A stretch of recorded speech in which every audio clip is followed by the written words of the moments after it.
Boa noite a todos. E o calor, como é que tá, gente? Tá muito forte o calor? Aqui. Esses dias a coisa apertou um pouquinho para o nosso lado, né? E não bastasse só o calor, nós ainda tivemos a surpresa aí da estiagem também, né? Da falta de chuvas. Mas por um lado foi bom para a gente, porque esse calor, essa estiagem, essa falta de chuvas acabou nos trazendo um alerta grande para todos nós, né? A gente está vendo aí que os reservatórios de água do Brasil afora estão com seus níveis mais baixos, né? O reservatório da Cantareira, que atende a capital de São Paulo, que abastece 10 milhões de pessoas, está com pouco menos de 20% da sua capacidade. E aí, será que vai faltar água? E se faltar água, vai faltar o que mais junto? Se faltar água, com certeza vai faltar energia, né? Energia elétrica. E aí não vai ter mais ventilador, não vai ter mais ar-condicionado, não vai ter mais televisão, né? Mas o pior, se faltar água, vai faltar comida. O maior consumo de água no planeta é destinado à agricultura. Se faltar água, consequentemente, vai faltar comida. Será que a gente vai viver ainda uma época de escassez de água e alimento?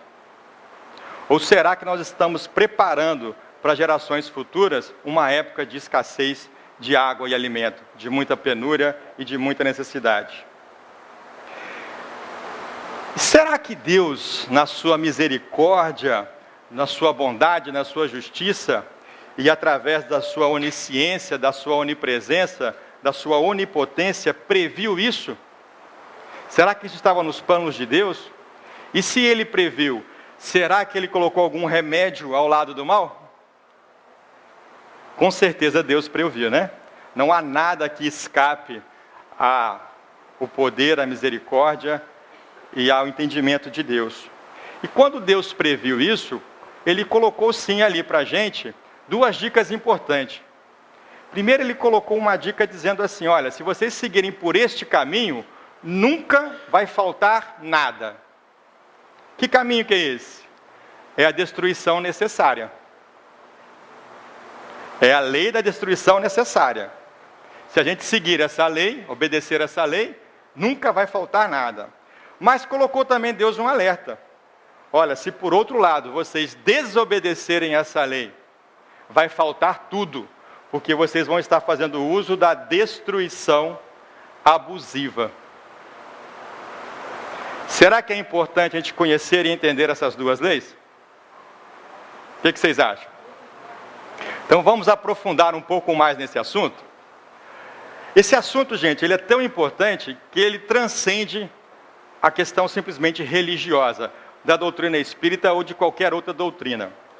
Esse assunto, ele é tão importante que ele gerou uma parada, uma reflexão da ONU, da Organização das Nações Unidas.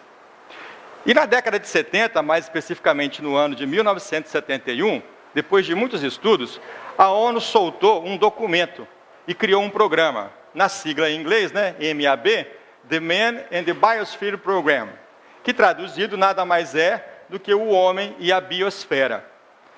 Esse é um programa que está em vigor até hoje, é um programa da Unesco, Organização das Nações Unidas para Educação, Ciência e Cultura.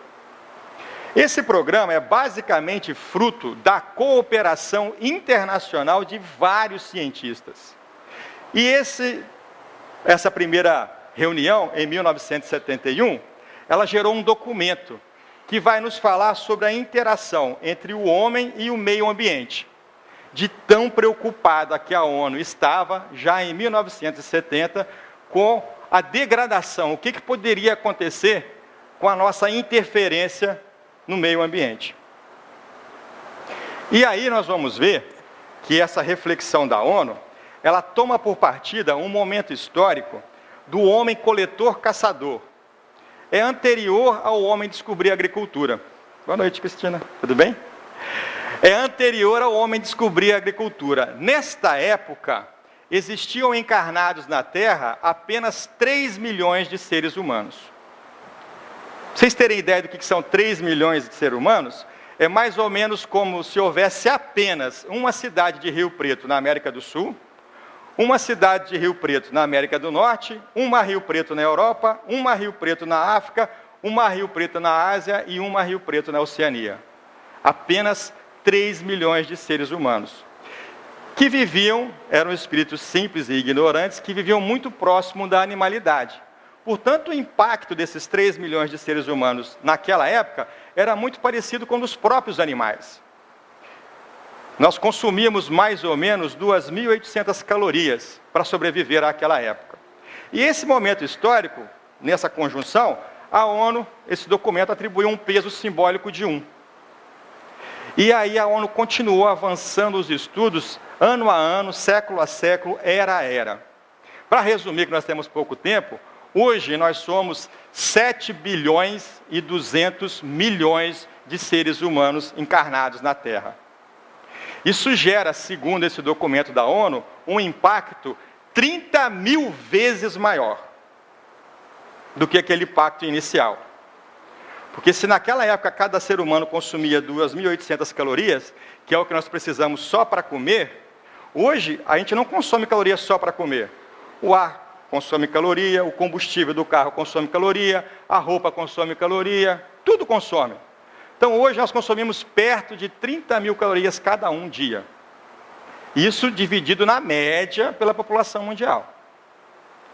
E aí a ONU percebeu que, se a gente pegar esse número, ao que parece para a gente? Que quanto mais cresce a população, mais escassos estão ficando os recursos. Isso é o que dá para a gente pensar. Mas a verdade não é bem essa. Porque uma outra organização da ONU, a FAO, uma sigla em inglês, para a Fundação para a Alimentação, que cuida da agricultura e da alimentação, essa organização da ONU, ela fez conta e faz conta todos os anos, e ela diz que hoje a gente produz mais comida do que o necessário para a nossa subsistência. O problema da fome, ele não é da agora e nem é só a produção de alimento. Segundo a ONU, da década de 80 para cá, a população deu um salto muito grande, muito rápido. A população cresceu 36%. Nunca antes na história tinha crescido tão rapidamente. Porém, a produção de cereais cresceu 45%. A produção de hortifruti e granjeiros cresceu 120%. A produção de carne bovina cresceu 91%. Quer dizer, tudo cresceu acima do crescimento da população. Então, quer dizer que tem comida sobrando. Essa quantidade de comida que a gente produz hoje é suficiente para alimentar 10 bilhões de pessoas. Segundo também os estudos da ONU, nós seremos 9 bilhões de pessoas só no ano 2050. Quer dizer que daqui até 2050 está sossegado, não vai faltar. E isso sem aumentar a produção. Imaginando que vai aumentar, nunca vai faltar. Por quê? Porque Deus previu através da lei da destruição necessária. Nós vamos consumir e a terra vai produzir o que nós precisarmos. Porém, há que se falar algumas coisas. Existe fome no mundo. Mas a fome, a penúria, a miséria não é causada pela falta de alimento, pelo menos, da produção. Hoje, dos 7 bilhões e 200 milhões de habitantes, 1 bilhão passa fome, não tem o que comer. 2 bilhões estão subnutridos, têm menos do que o necessário. Quase a metade da população do mundo passa fome, gente. 200 milhões de crianças com menos de 5 anos estão abaixo do peso ideal. 9 milhões de pessoas morrem de fome todos os anos. Mas o problema não é a falta de alimento. Tem alimento para todo mundo. O problema é que o impacto que a gente causa na natureza, ele não é só referente à fome, como eu disse a vocês. Até hoje, a ONU continua recomendando que a gente consuma 2.800 calorias por dia, que é aquela inicial, lá do tempo da pré-história. Porém, a gente consome quase 30 mil. Porque o consumo de recursos naturais está intimamente ligado ao estilo de vida. Muito mais do que só a alimentação.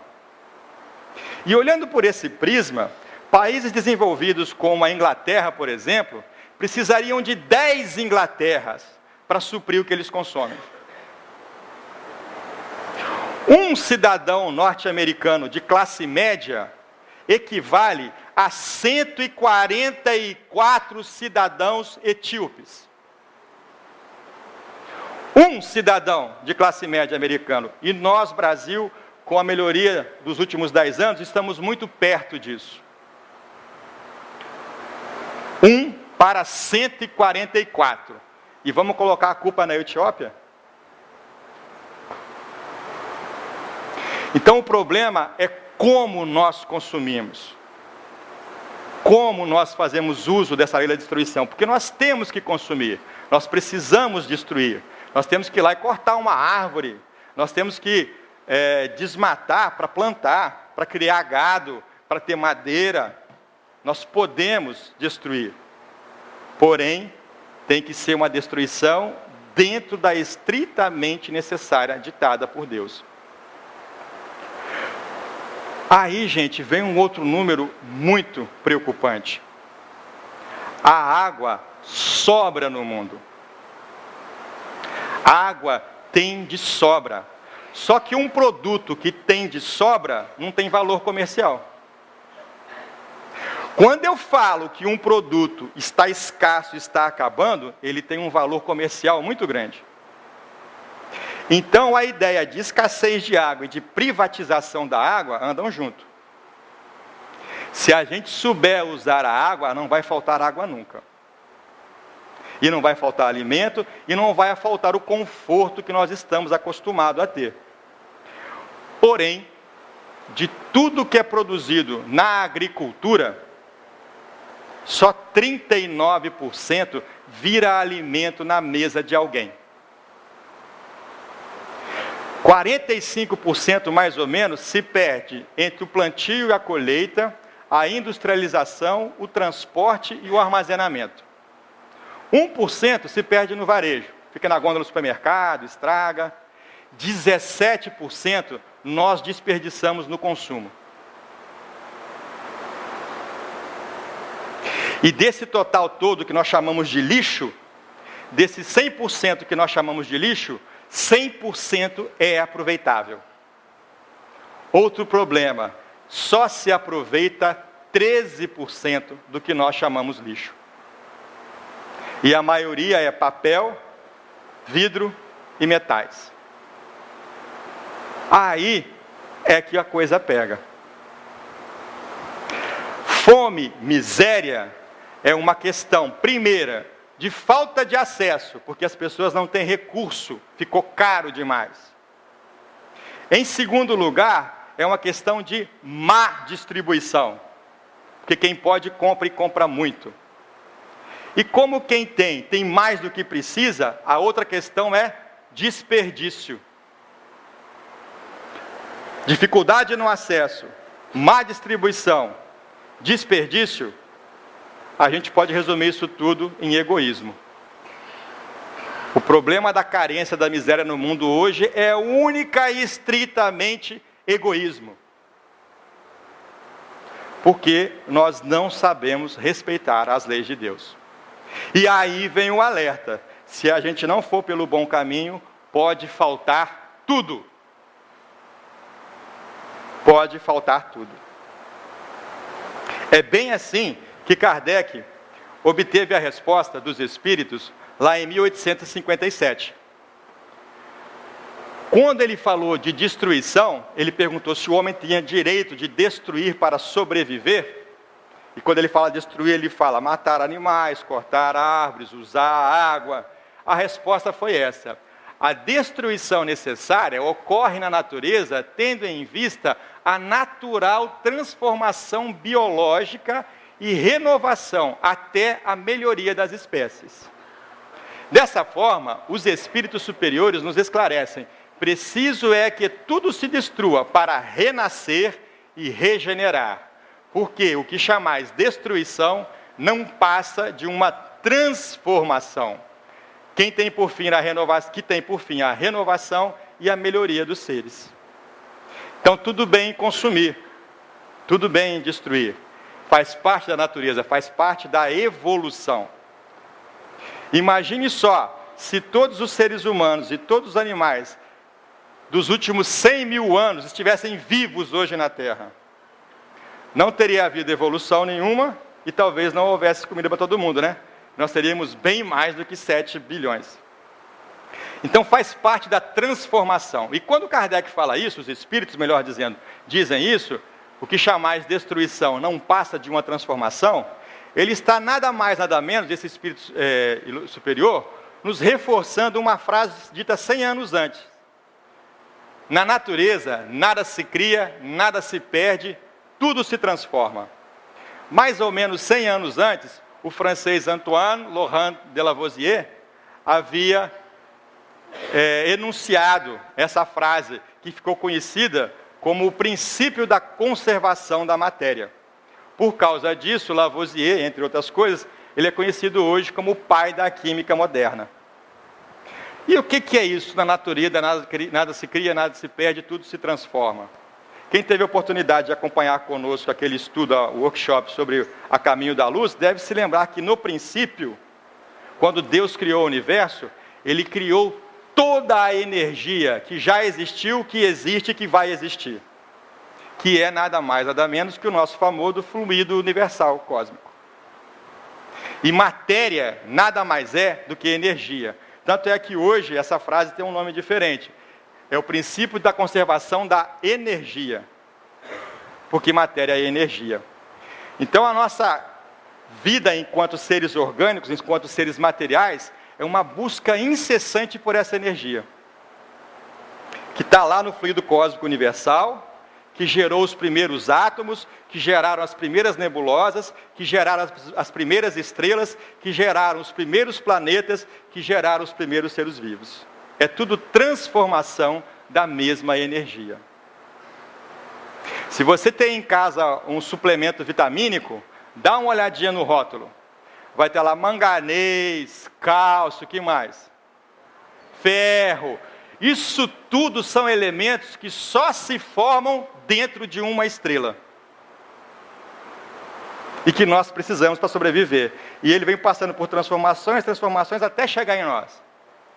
Portanto, o que nós chamamos de destruição, nada mais é do que transformação. E está de acordo com as leis de Deus. Perfeitamente de acordo com as leis de Deus.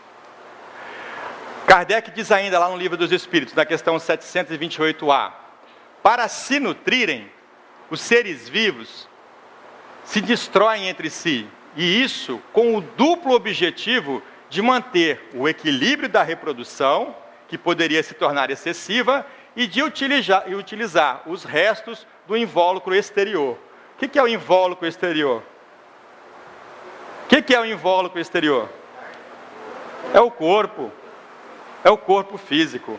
Então, quer dizer, ao mesmo tempo que eu vou manter equilibrada a reprodução, porque tudo na natureza tem um fim útil. Até os insetos. Nesse calor, os mosquitos incomodam, não incomodam? Os pernilongos incomodam. Se eles crescerem demais, exacerbadamente, nós não vamos conseguir sobreviver. Eles vão sugar todo o nosso sangue.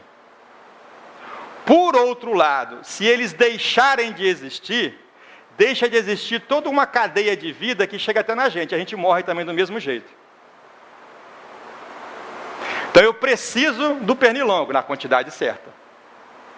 Por isso que a lei de destruição equilibra a reprodução. Tudo na natureza tem um fim útil e necessário. E precisa estar equilibrado. Foi previsto por Deus na lei de destruição necessária. Por mais que a gente venha a crescer, se a gente usar da lei de justiça, amor e caridade, sempre vai haver o suficiente para todos nós. Porque o invólucro exterior de todos os seres vivos, ele retorna ao seio, né? Como é que está na Bíblia? do pó viestes e ao pó voltarás. Porque é só isso. Porque o resto, o que importa mesmo, é espírito, é energia, é o princípio inteligente do universo. E esse não morre. Nós precisamos de várias e várias reencarnações para aprender. De uma encarnação para outra, você muda de corpo. E isso está na lei de Deus. Aqueles primeiros 3 milhões de seres humanos eram bem diferentes da gente. Eram mais peludos, eram mais baixinhos. Bom, mais baixinho que eu acho que não, mas mais baixinho que a maioria aí, né? Era mais ou menos do meu tamanho, peludo, morava em caverna. Como é que a gente chegou a ser assim, bonitinho, maravilhoso, igual nós somos hoje? Pela evolução. Porque a gente conseguiu construir casas, nos proteger, fabricar roupa, e aí não tem mais tanta necessidade de pelo. E aí a molecada hoje, com 13 anos, tem 1,90 m. Evolução, tá certo? Então isso tudo está previsto, é necessário. Vocês conhecem, devem conhecer, o Hernani Guimarães? Esse livro, Morte, Renascimento e Evolução, uma biologia transcendental, é de edição da Didier. Tem para vender aqui na livraria e tem para todo mundo. É um livro que ele escreveu e que ele aborda vários temas interessantes. Dentre eles, ele vai falar para a gente sobre essa questão de morte, renascimento e evolução. Portanto, de transmutação.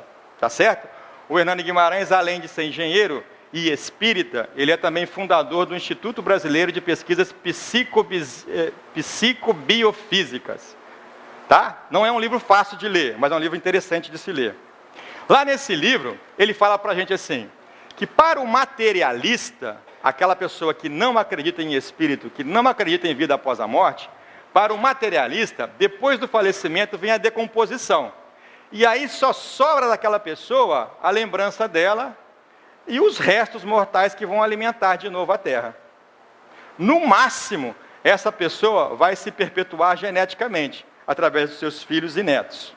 E aí está resumida toda a história da nossa vida. Todo o objetivo da vida morreu aí. Isso para o materialista. Para o espiritualista, aquele que acredita em vida depois da morte, por consequência em espírito, para ele, resta ainda o espírito que animou o corpo. Porém, a maioria das religiões imaginou para depois da morte ou um céu ou um inferno, e até um purgatório no meio, né? Para todo mundo ficar satisfeito. Mas aí, quando a gente coloca isso de frente e de encontro com a justiça e com a sabedoria divina, não faz muito sentido. Né? Se a gente for questionar a vida, como a gente questiona tantas e tantas vezes dentro do centro espírita, por que eu nasci assim, por que eu nasci assado, por que eu vou morrer e vou para o céu, por que eu vou morrer e vou para o inferno? Se a gente pegar a justiça, a misericórdia, a bondade de Deus, a sua onisciência, a sua onipresença, a sua onipotência, as coisas não fazem muito sentido. E aí ele fala de um terceiro tipo de pessoas, que são os reencarnacionistas. Para esse a coisa fica mais fácil de entender, fica mais simples. Por quê? Porque além do que sobra depois do corpo carnal, do corpo espiritual, sobra também um espírito com seus atributos, com a sua responsabilidade pelo bem e pelo mal que ele criou. Ele vai ter que responder por isso, e ele vai ter a oportunidade de voltar, renascer e acertar suas contas, aprender, evoluir. E aí, se fez mal feito, tem a chance de fazer melhor. Inclusive na lei de destruição. Porque se ele fez mau uso dela, ele vai voltar. As gerações futuras que poderão passar necessidades estão aqui presentes hoje, em espírito. Não seremos o mesmo corpo físico, mas reencarnaremos de novo em novos corpos e vamos sofrer a consequência dos nossos atos atuais, sejam eles bons ou ruins. Se a gente fizer por faltar, nós vamos passar necessidade. Se a gente fizer por ter, por abastecer, a gente vai ter a facilidade desses recursos. Então, gente, Kardec fala assim na questão 729, que a destruição abusiva não está prevista na lei natural, porque coloca em risco a vida do planeta. Então eu posso sim fazer uso. Deus deu inteligência para a humanidade, para criar um ar-condicionado. Por que eu não posso desfrutar do ar-condicionado? Se era proibido, Deus não teria dado. O problema é o bom ou o mau uso que eu vou fazer dele. Porque o ar-condicionado não é só o ar-condicionado. Ele consome água, ele consome energia elétrica, ele consome aço, ele consome plástico. Tem que se fazer uma revolução na natureza para se criar um ar-condicionado. E tudo bem que tenha, desde que façamos bom uso dele. A gente pode desmatar, não tem problema, a gente vai usar madeira para alimentar os fornos que vão fazer as chapas de aço. Eu preciso é reflorestar. Eu posso abrir minas e minas e minas e ir buscar o mineral lá no fundo da terra. Não tem problema. O que eu não posso é deixar essa terra morrer pobre, sem recipientes, sem ajuda, sem nutrientes. Tem como eu corrigir. Dessa minha busca a minério, eu vou encontrar um monte de água. O que eu não posso é poluir, desperdiçar essa água. Quem aqui conhece regiões mineradoras? Abre um buraco enorme, o que fica lá embaixo? Um tremendo de um lago, né? Que geralmente está poluído, porque não se soube explorar. Eu posso usar energia elétrica, não tem problema. Para isso, eu vou ter que represar um rio, construir uma barragem. Não tem problema. Eu só não posso fazer isso de forma desordenada. Eu não posso construir um lago de Itaipu em cada estado brasileiro, porque vai secar todos os rios. Eu posso fazer bom uso da nossa inteligência. Bom uso. O que eu não posso fazer é mau uso. Porque eu estaria, então, destruindo o planeta. E com isso sofrendo junto. Porque nós somos responsáveis pelo bem que nós fazemos, pelo mal que nós fazemos e pelo bem que deixamos de fazer. Aí somos todos responsáveis. Não dá para colocar a culpa numa empresa, num governo, numa comunidade, num país só. Somos todos responsáveis. E Kardec fala mais. Toda destruição antecipada obsta o desenvolvimento do princípio inteligente. Quem que é o princípio inteligente? O espírito. Então, se esse espírito por fim a sua vida antes do prazo determinado por Deus, ele está obstruindo o seu próprio desenvolvimento, sua própria evolução. Imagina só, se a gente fosse assim, bem descuidado e falasse, bom, eu nasci só com 1,60 m, eu sofro bullying por causa disso, eu sou reencarnacionista, eu sei que eu vou ter uma nova oportunidade, vou dar fim na minha vida, não aguento mais as piadas, só porque eu sou baixinho. Aí eu vou lá e me suicido. Porque eu sei que vai ter outra oportunidade, estou contando com ela, vou nascer de novo. Né? Eu tenho cabelo liso, eu tenho cabelo crespo, eu tenho cabelo cacheado, e isso para mim é um problema muito grande. Vou dar fim na minha vida, vou me suicidar, eu vou ter outra oportunidade. Né? Por que a gente não pensa assim? Estou passando por uma doença, um problema financeiro, um problema familiar, não estou aguentando mais. Mas eu sou reencarnacionista, vou ter outra chance, vou me suicidar. Que a outra chance vai chegar mais depressa. Engano seu. Está escrito aqui, Toda destruição antecipada obsta o desenvolvimento do princípio inteligente. Você está indo contra a lei de Deus, você está desenvolvendo mais devagar, está comprando para você uma dívida maior, mais longa, mais difícil de pagar. Porque se eu não aguentei as piadinhas porque eu tenho 1,60 m, na próxima encarnação eu vou vir com 1,50 m. Aí eu me suicido de novo, vou vir com 1,40 m. Aí eu me suicido de novo, eu vou vir com 1,20 m. Até eu entender que eu tenho que dobrar o meu orgulho, a minha vaidade, e não aumentar a minha altura. É por isso que a gente não sai por aí se matando, nem aconselha o suicídio, tá certo? E Kardec disse ainda, por isso foi que Deus fez que cada ser experimentasse a necessidade de viver e de se reproduzir. É por isso que todo mundo tem medo de morrer. Porque você precisa usar até o último segundo da tua oportunidade a presente reencarnação para evoluir. Para não ter que voltar amanhã ou depois numa missão mais longa, mais difícil, mais penosa. Agora, Será que nós participamos dessa distribuição abusiva? Nós aqui presentes? Quando que nós participamos dessa distribuição abusiva? Hein? Eu, durante muito tempo da minha vida, trabalhei viajando muito, né? Eu tenho a impressão que eu dormi mais noites em quartos de hotel do que na minha casa. E eu acho que se fizer a conta vai ser bem verdade. E eu sempre reparava uma coisa, a gente estava no hotel, você está pagando uma diária que não é uma diária barata, né? Então eu estava ali no hotel, chegava no hotel 6 e poucas, 7 horas da noite, ou tinha um conhecido, ou fazia uma amizade, vamos sair para jantar? Vamos. Então 7, meia, 8 horas a gente saía para jantar. E eu reparava que muita gente deixava o ar-condicionado ligado. Só que nós íamos jantar, íamos sair, ver um filme, bater um papo, alguma coisa, a gente ia voltar às 11h30, meia-noite, o ar-condicionado ia ficar 4 horas sozinho lá, refrigerando o quarto. E eu, como tenho a língua muito grande e não consigo me conter, eu falava, rapaz, mas você vai deixar o ar ligado? E a pessoa respondia assim, estou pagando. E daí? A diária é cara, estou pagando. Será que 100, 200, 300, 500 reais que seja diária vai pagar o dano ecológico ambiental desse ar-condicionado ligado 4 horas sozinho?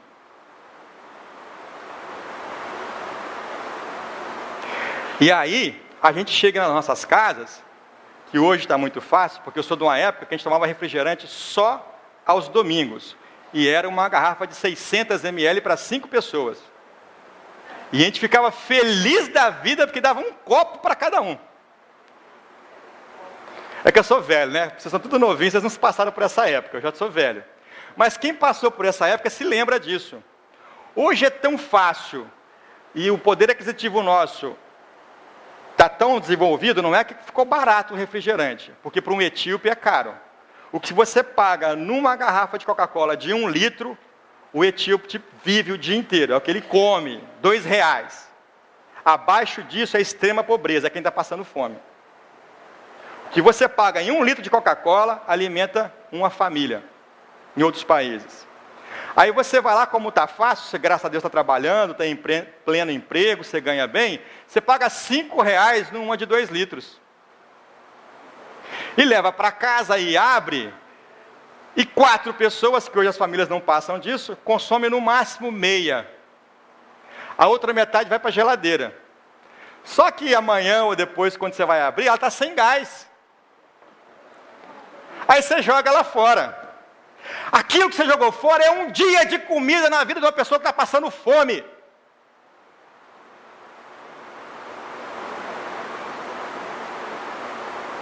Pode não ser aqui do nosso lado, em Votuporanga, mas com certeza é em um lugar próximo de nós.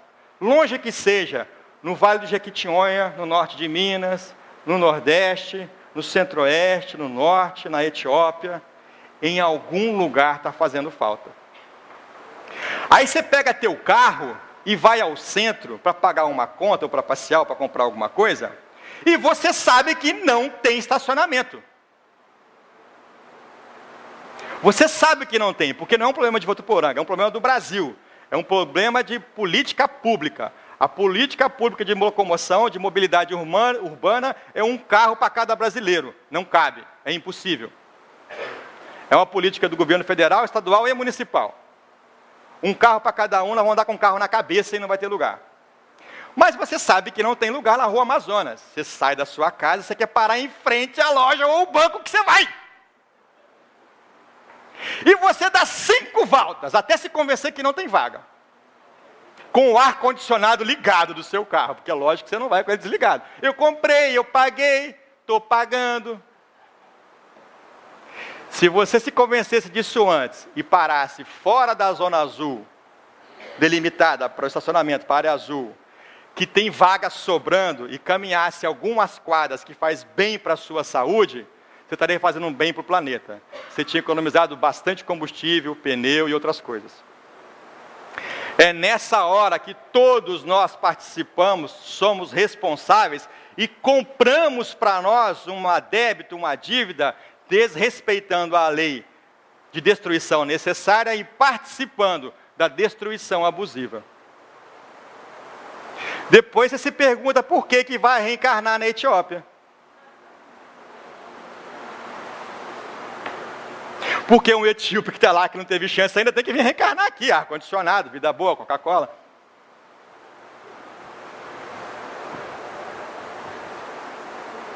Entenderam como é que é sério e propício o assunto? Principalmente para esse nosso momento de hoje? Isso é religião, mas é também civismo, é vida, é prático. Como tudo que está no Evangelho é prático, isso também é prático, é para o nosso dia a dia. E aí, chegando numa conclusão, Kardec disse assim para a gente: há duas formas de destruição no planeta. Uma é benéfica, a outra é abusiva.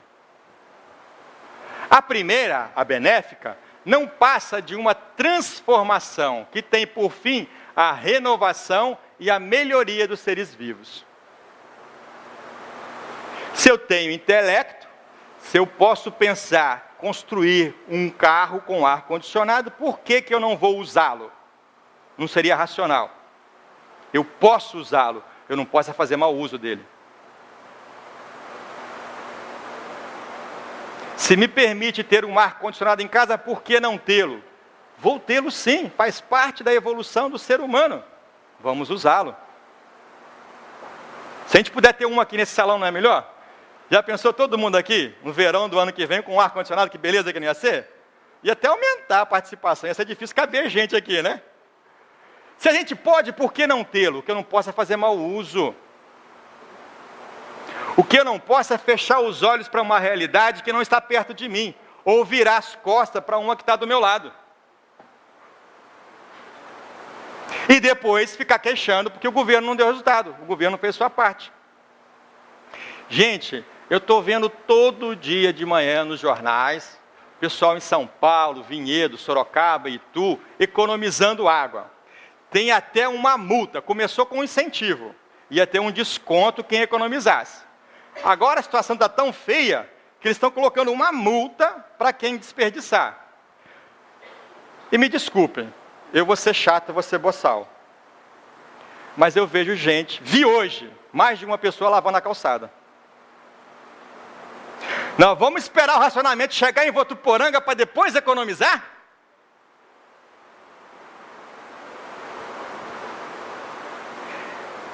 É a lei de destruição abusiva. Você vai sofrer as consequências.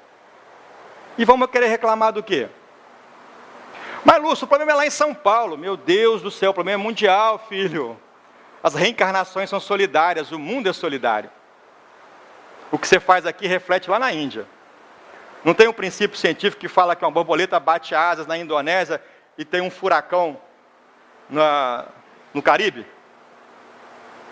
Porque o bater de asa dela lá vem tomando proporção, quando ele chega no Caribe é um furacão. Porque o mundo é solidário.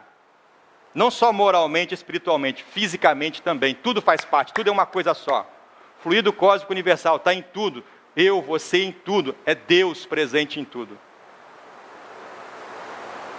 E aí Kardec diz ainda para a gente assim, olha, que a segunda, não prevista na lei de Deus, a segunda não prevista na lei de Deus, resulta da imperfeição moral e intelectual do homem, em razão da predominância da bestialidade sobre a natureza espiritual. Toda destruição que excede os limites da necessidade é uma violação da lei de Deus. Minha culpa, minha máxima culpa.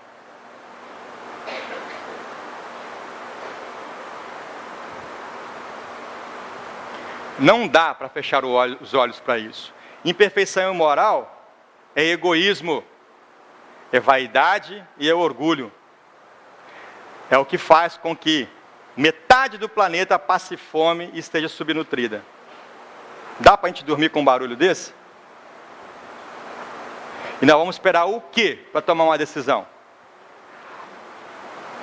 A decisão, gente, a doutrina espírita ela é muito clara nisso. Eu sou responsável pela minha evolução particular, não pela do Luiz Antônio de vocês. Eu tenho que começar eu mudando os meus hábitos. Então, para que eu vou colocar um prato que eu não vou comer inteiro?